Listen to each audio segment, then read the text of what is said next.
Welcome to Customer Value Cast, a podcast dedicated to helping you acquire, retain, and expand more customers by putting measurable value at the heart of your customer lifecycle.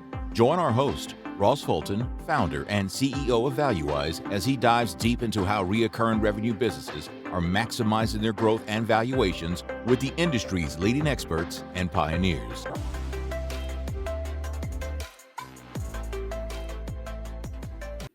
Hello and welcome to the latest episode of the Customer Value Cast, brought to you by ValueWise. This is a show where we talk about how you put measurable value at the heart of your customer lifecycle so that you can drive more adoption, retention, and expansion of your customers in your recurring revenue businesses. Today, super excited to be joined by Angel Rogers, who is the head of global CS at Rockwell Automation. Just a little company, Angel. So thank you for joining us. Hi, Ross. It's so good to see you. Thank you for having me. Oh, absolutely. I know we've had so many great conversations since we connected, and looking forward to getting something on the record for the benefit of the listeners here, because I know how much incredible insight and expertise you have to share. Before we get into today's topic, why don't, for those who are listening who haven't had the opportunity to connect with you before, share about some information about you, your journey in CS, and what you're up to at Rockwell. Yeah, I'd love to. So, Angel Rogers, I have really spent the whole of my career, or at least the majority, in customer success and renewals. And so I actually started about 15 years ago at a company. At the time, it was called ServiceSource. It's now since been acquired by Concentrix. And it was a really unique opportunity to kind of be at the forefront of some of the renewals focus and the new customer success practices that were emerging at that time.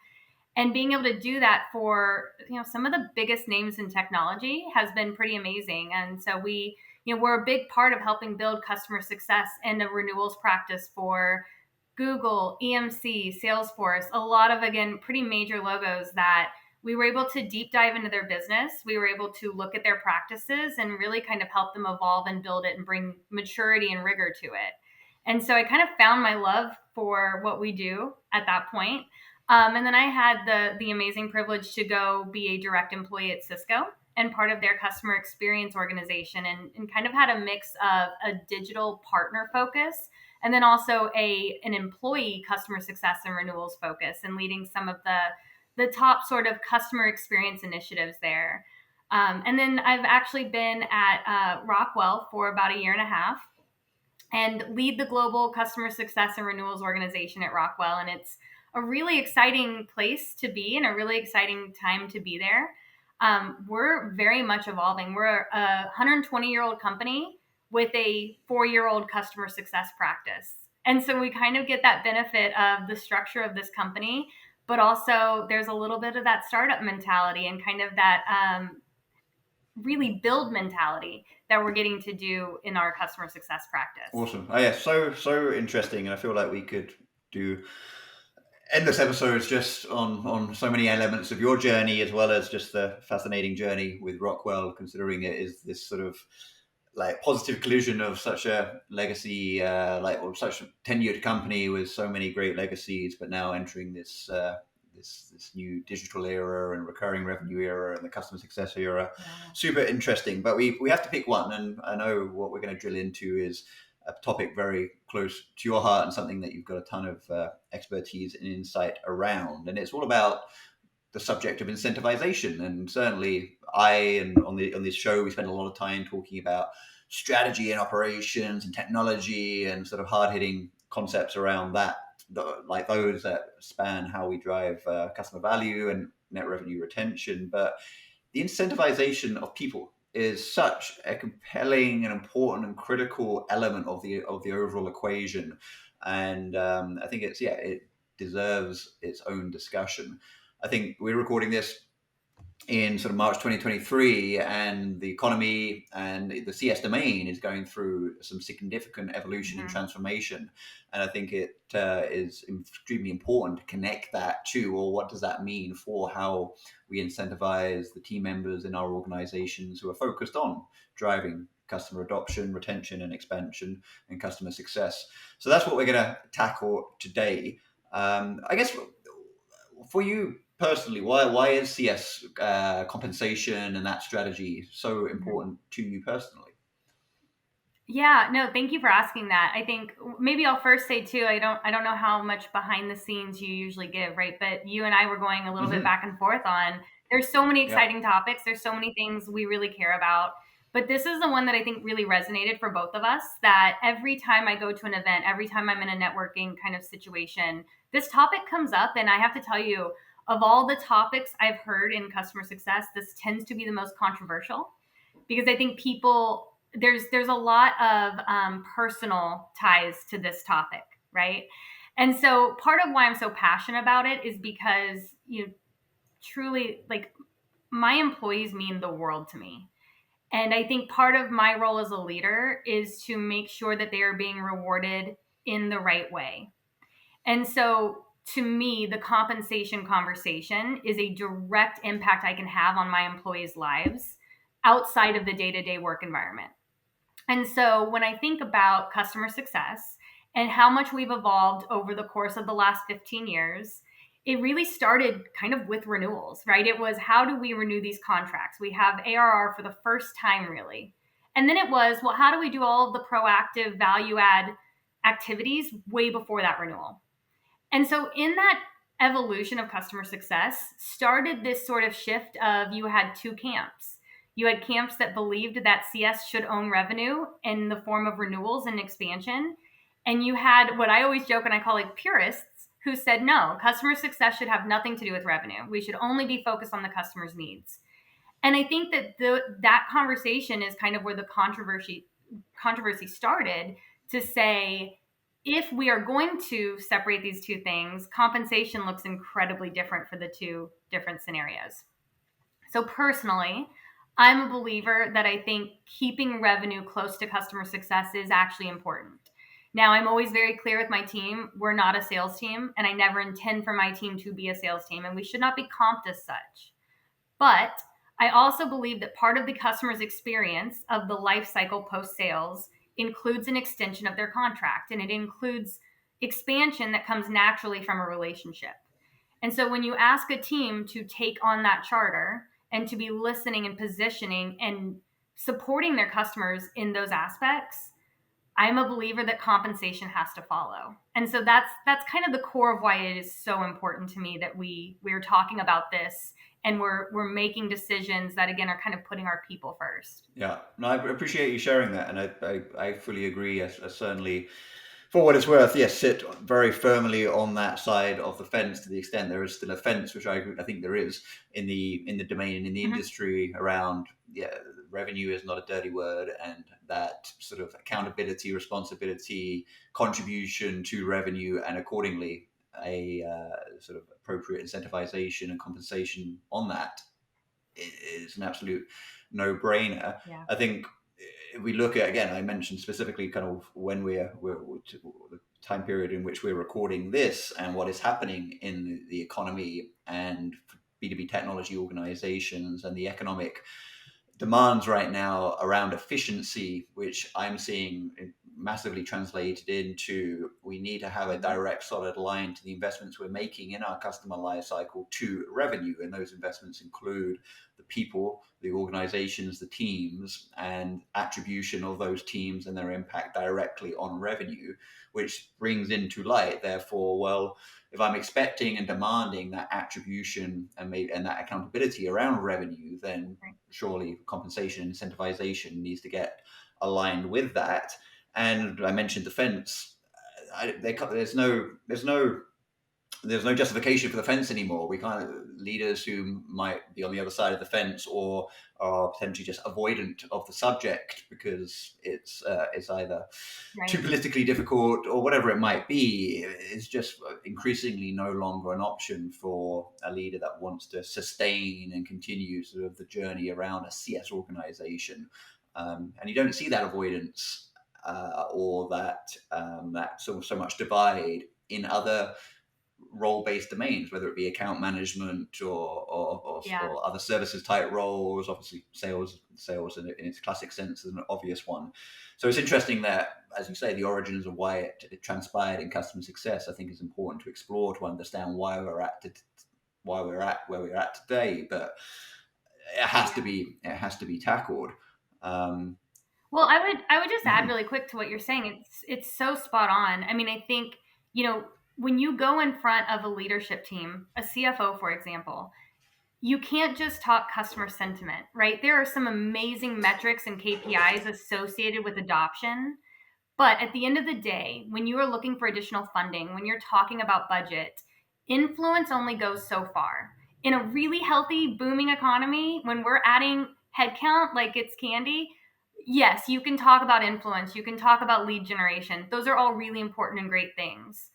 But when you are going and trying to justify an organization and you're talking in a time where budgets are being ridiculed and budgets are really having to be very tight, you have to have revenue to support that, right? And so for me, there is a really key alignment for a customer success organization to continue to drive all of the amazing behavior that we believe is critical for customers to continue to grow. But we also have to associate that with the actual revenue outcomes of that work. Yeah, no, yes, 100% agree. And sometimes I'll get pushback if I'm having this conversation with leadership in enterprises around, well, professional services don't have it.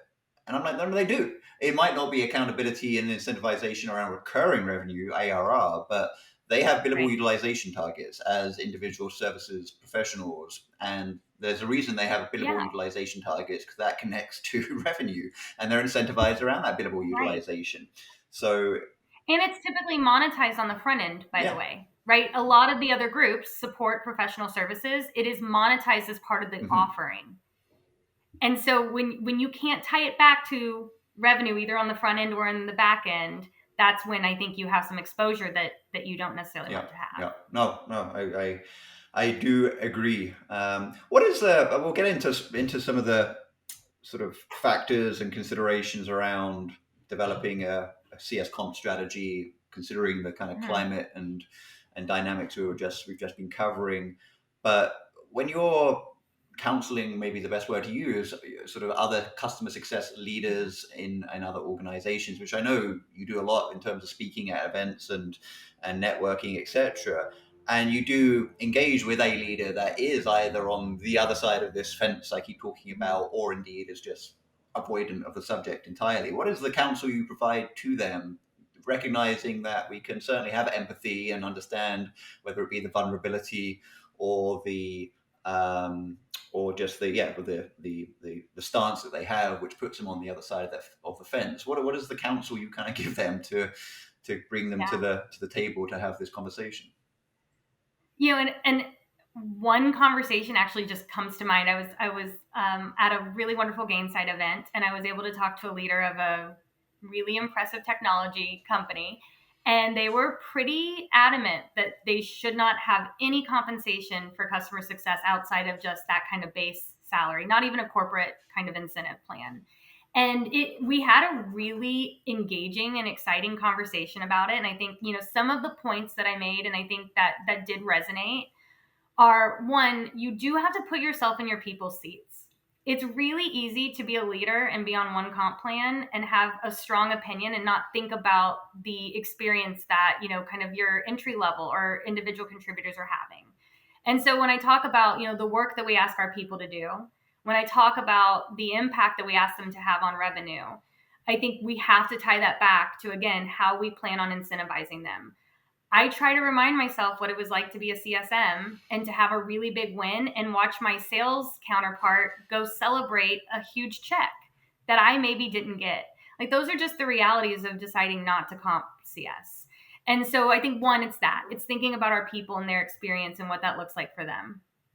And then I think it's really thinking about the IBOs, or the business objectives and goals of a company. If your company has goals and business objectives around reoccurring revenue renewals and reoccurring revenue growth, you have to look at who you're asking to drive the majority of that behavior. that also should lead to how you are choosing who to incentivize. And so I think the other piece of that I like to, really put front and center is when you think about renewals and you think about expansions, it does become a little bit of how do you not step on each other's toes? How do you create an environment where your customer success team is working hand in hand with your sales team or your account manager? And so I do believe in comp plans that if we win as a company, everybody wins.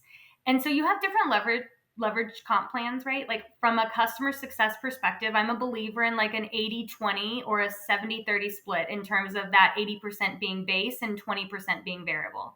So we're not talking a highly leveraged comp plan, but we are talking a variable that is aligned with the right behaviors. So when you think about, we measure our business in kind of net versus gross. So gross is really that you had $100 to renew. Did you renew that $100? To me, that is a direct ownership of customer success, and it has to be a key component. There's also the net, which is were you also able to grow it beyond the renewal that was available? To me, that is a metric that should be shared across multiple organizations. Expansion only happens when all of the right activities are happening on the front end. And so when I think you put into perspective that we're not saying it's just this number that only sits on customer success, or it's this number that takes away from sales, or even it's a number that is taking the, ROI or the profitability of a company down because we're paying too many people on it. I think you can start to address some of those conversations when you think about the actual build and components of the comp plan in a way, again, that like everyone is rewarded when the right things happen for our customers. Yeah, some really important points there. And I think one of the sort of things I want to drill into and take out of that as a highlight for listeners is this concept of what I kind of think of and call double dipping. And I can strongly relate to that, not just from sort of my time in the CS leadership seat and thinking about it, but also in solution engineering and pre-sales, which is a significant chunk of my operator career as well. And that was one of the almost OG versions of kind of considering how you structure around double dipping, where you've got a sales rep and then this solution consultant or sales engineer both pursuing and partnering on a sale, on a deal. And it's like, okay, how do I incentivize both appropriately, specifically the sales engineer, who is kind of the parallel to the CSM in this case. And it was a very, and this is what I want to get into. It needed to be a very considered structure and very considered decision, which kept the CFO happy around, okay, we're not outrageously kind of double dipping, double comping on the same acquired revenue, or maybe in this case, expanded revenue. But I want to have my SE motivated, but I don't want to feel like, I don't want the rep to be thinking like, well, hang on, I'm sharing my lunch with this SE to an extent that sort of demotivates them. It's not a simple equation essentially to reconcile, and I think that carries straight over to the parallel or the paradigm of CS and sales, and how you appropriately structure the comp. So you called out a couple of things there, but if we get into sort of factors that you recommend and that you consider yourself in terms of, hey, how do we structure CS comp on the basis that they are, and we want them to be incentivized, have some level of accountability around revenue, but we recognize we've got these other roles in the organization who are also focused and have accountability and need to be incentivized around revenue. What are the factors that you recommend go into the war room as it relates to building out these comp plans? I've tried and seen it done a number of different ways.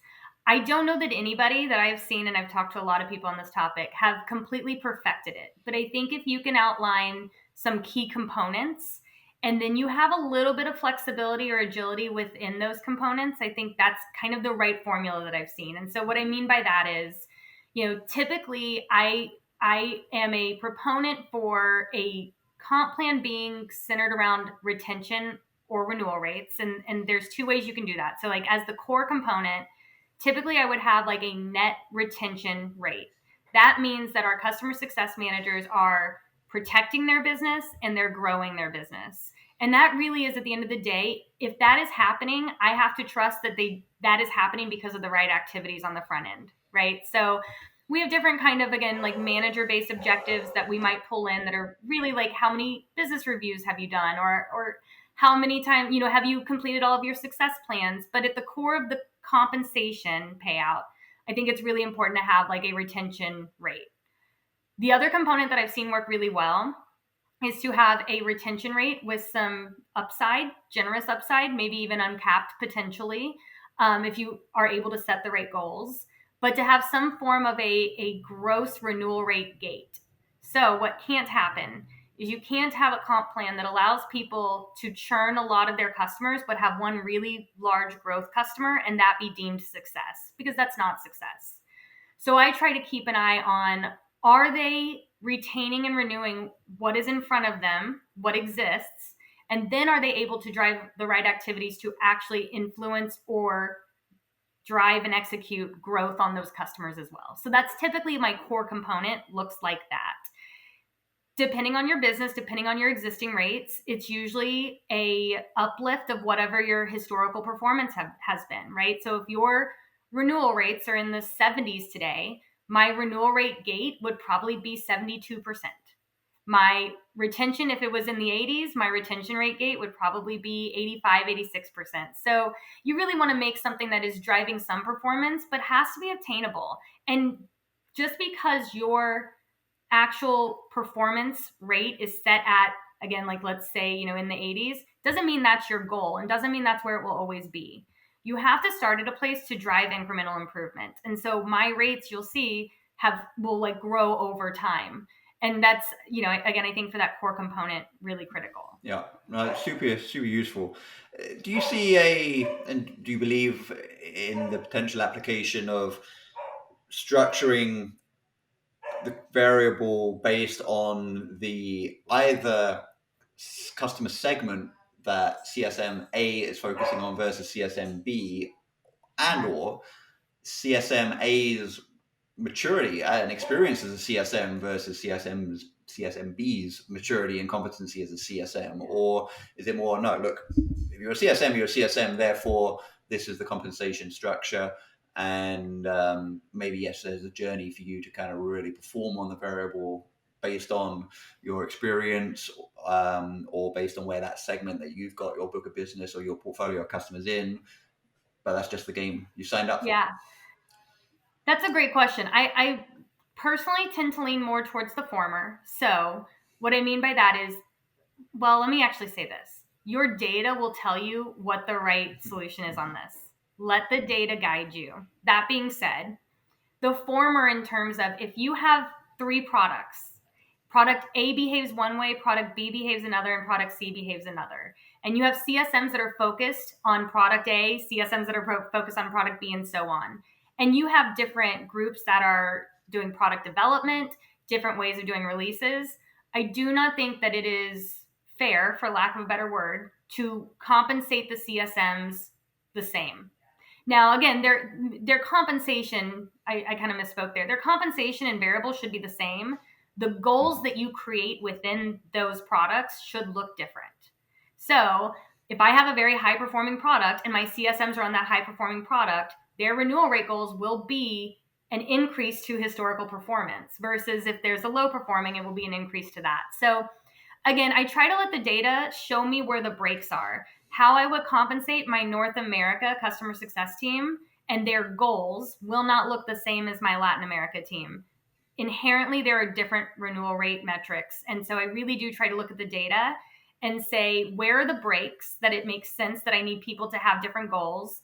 And how do we create those goals based on the historical data performance? Yeah, that makes so much sense. And as with anything data driven, especially in in B2B enterprises that, as you and I exist and sort of focus on, it's we've got to have the data and we've got to have the ability to analyze the data. And that is a journey, especially around sort of data around the actual recurring revenue performance and of the company, and that being sliceable by segment, by product line, by cohort, etc. But yes, with that given, I think, and that available, I agree. It's that makes so much so much sense. I think it's important to highlight for people listening, well, what are the other types of compensation or variable structures or elements of a variable structure when either there just isn't whatever the approval or the opportunity to orientate around revenue and accountability around revenue, but also address the question, which is where I want to get to, is there still a place around sort of non-revenue focused elements of a variable structure alongside having also revenue elements, and it be a bit more of a hybrid variable. So when I think about non-revenues, sort of direct revenue variable elements, it could be activity-based compensation around have you done your QBRs? Have you engaged with XYZ stakeholders? Through to then maybe the next level up being adoption-based metrics. Are we seeing adoption as measured by hopefully something more mature than monthly active users? But let's just use that as a simple example. Do we have MAUs hitting a certain threshold? The next level above that, sometimes, which is often can be a red herring because it's not underpinned by actually a real solid outcomes framework, but it's things like, have we achieved X outcome per the success plan we agreed with the customer? Has that outcome been achieved? Have we verified that outcome by this data, and a variable structured around that? Two questions. Are there sort of things that you like or you've seen work well as it relates to variable elements that aren't about revenue that we can highlight here? And then your thoughts around sort of the hybrid concept of, hey, if there's a 30% variable, maybe 20% of it is tied to the revenue side, there's 10% that's activity based. Again, that could be maybe graduated over time, and your thoughts there. Yeah. So I think the first thing I would caution any leader creating a variable plan like this is the incentive can drive behavior, good and bad.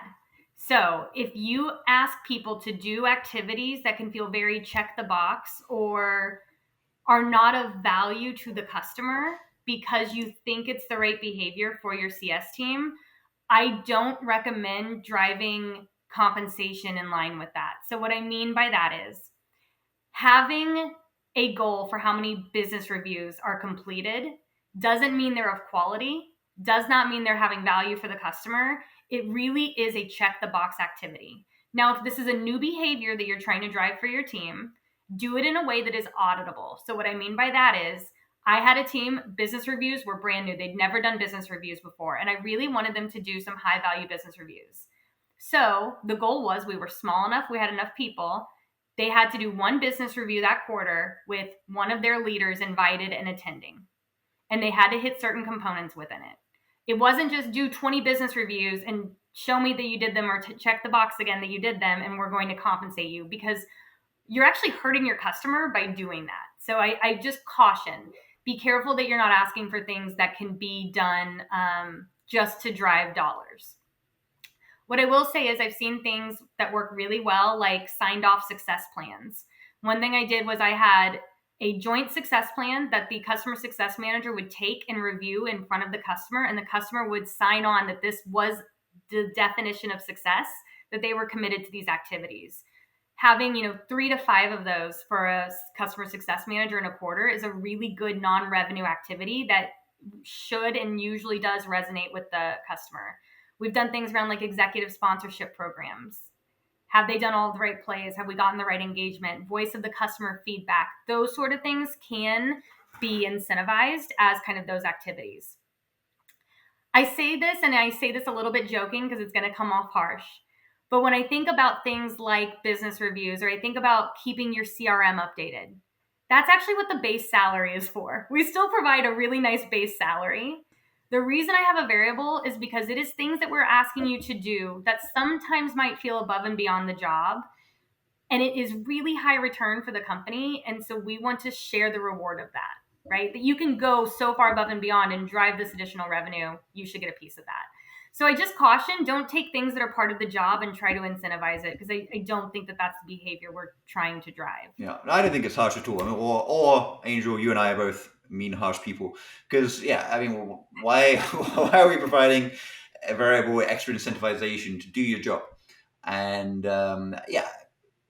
a lot of the activity-based like variable comp models, when it's connected to things like update your sort of your health score with your manual CSM sentiment, or do your QBRs, whatever it might be. I mean, it's the job. Now, I definitely also agree and a proponent if, again, there is a truly measurable, well-defined customer outcome framework that has been developed, which is tied to a success plan strategy, orientating incentives around, hey, let's make sure that's working, that we are getting outcomes verified, that we are getting outcomes agreed as defined by signed off success plans, is very powerful and serves, and obviously that outcome achievement serving as the ultimate leading indicator that we are going to realize the revenue that we want to achieve on the back end around retention and expansion. That's right. Well, and the other thing I would say on this topic, if you are going to use these sort of, let's call them more activity-based or customer success-based type of goals, they should not be static. They have to change. You cannot have the same goal for 6 quarters straight and expect to be driving this really innovative type behavior. So what I say by that is if you want to do something along these lines, if there's a new feature release coming out and you say, okay, for this quarter, our business objective is to have you go drive utilization of this new feature, and we're going to measure it in this way. You can do that 1 or 2 quarters. You can't do that 6 quarters. You start to lose the behavior. So that's the other piece I'd say. I don't think there's anything wrong with using these sort of metrics. I think you have to be really thoughtful of how you use them. And then I'll also say to your second part of your question, I absolutely think you can do a combined or a hybrid plan. So having core components that are revenue based, and then having a few, like I said, again, I typically call them like a manager business objective or an activity type goal, I think is a really healthy way to make sure that you are rounding out the behavior of the team. I'll tell you another thing, like when I think about my comp plans, I talked a lot about the core component, or like component 1, which is that kind of retention or renewal rate. I also take a look at my data in business and I see, are there parts of the business or behaviors that we have to drive change on? And what I mean by that is, I launched a comp plan at a previous company. We were so proud of it. Renewal rates were going through the roof. And all of a sudden we realized I was comping on ARR and our multi-years declined by like 60%. Because we were like, well, I don't really need to sell multi-years. I don't get comped on it anyways. And so I had to add a component that did like an incentive or an extra bonus for multi-years. I've seen, where we had one where it wasn't looking at on time. It was just looking at kind of like batch performance or order performance. So I had to put in a component that said, okay, I need 70% of your renewals to close before their expiration date. So again, you can see behaviors in your business, and that's where I say, like, have that core component, and that core component should probably be somewhat steady. But then you have these other components that are really agile. That's where you can start to control and direct or drive certain behaviors. The best advice I can give is, if you get a comp plan wrong, only get it wrong for that quarter. Of like, change it. Don't stick to it. Don't write it out. Don't think, I messed up and we're just going to have to like build it a way that you can change the components, because you're probably not going to get it right. I still adjust mine on a regular basis. I think I wanted to drill into that very quickly because, comp plans for any role, they're not one and done. Right. There is the consideration of not kind of continuously, or have your team continuously feel like the goalposts are being continuously moved. And okay, I felt like I was getting into a groove here and starting to really nail my approach to hitting that variable that I have on paper, but suddenly it's just got changed and I'm back to square one. But especially I think in the customer success post-sale domain, which is just evolving at a rate of knots, the evolution and the constant optimization of the continuous improvement of the comp plan is especially important. What do you, knowing that there's no sort of silver bullet, but what do you think of in terms of an appropriate cadence? Are you looking at it every quarter? Is it every half? Or that's a good question. Again, I think it depends what the components are. My kind of core component, I usually will not change that within a year. Like you have to try to stick with that, because renewals is a little bit of a lagging business sometimes, right? We're not getting the benefit of what we've done this quarter in most cases. We're getting the benefit of the work that came before. And so I do try to keep that component really steady. If there's something that I see, again, like a quick drop off, when I had my multi-year component that I had missed and I had done an ARR only or an annualized plan, I mean, I had to change that immediately. Within, as soon as the next quarter started, I added that component. It wasn't necessarily what I'd planned to do, but I knew I had to. We couldn't go multiple quarters with this decline. And so I think, again, if you have one or two core components that stay steady that people can really focus on, and then the other components have to be things that they can influence immediately. You can't give them like go close deals early and you've changed that. And now it's this big component of pulling in early and they didn't have a quarter to do that, right? So if you do know that you want to add that component, you should probably socialize it a quarter before, or add, like, I've done where I've said, if you hit 100% of your plan, I'm going to give you a 5% upside if you also do this thing. And it feels additive, right?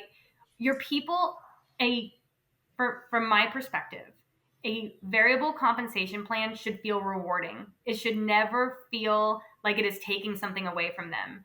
And if there are people who are consistently not able to hit it, or it's a negative experience, it means they might not be in the right role. And that's okay. It should open some of those conversations. But in general, your performers should never feel like the compensation plan is a negative experience. Yeah, I think that's such an important point, and I think it's a good jumping off point. I feel like we could spend like hours talking on this subject, and we should definitely do an episode 2. But today, yeah, that's been chock-a-block full of great insight. Really appreciate it, Angel. For people who might want to be able to connect with you and follow up with questions, how could people best find you and connect with you? Oh, I would love that. Yeah. So LinkedIn is probably the best way, Angel Rogers. And you'll find me at Rockwell Automation. So I'm sure you'll see it and it will stand out. But I would love for people to connect with me. I check every single message that I get on LinkedIn, usually once or twice a week at the least. And I try to respond to as many as I can. So please feel free to reach out. Awesome. I will also be at the TSIA conference in May. A little plug there, as well as the Gainsight Pulse conference in May, a little bit back to back. So if you're there and you hear this, I would love for you to reach out and we can connect in person too. Yep, 2 great events there. Orlando, TSIA, and then San Francisco. Actually, I think, a week or 2 afterwards for Gainsight's Pulse event. Looking forward to those for sure. But no, Angel, thank you again. Really generous with your time and your insights. And for everyone watching and or listening, thanks for joining us once again. Check out valuewise.co for lots of resources on this subject and many others around what we've talked about today. But in the meantime, valuewise yourself, valuewise your customers, and we will see you next time. Thank you.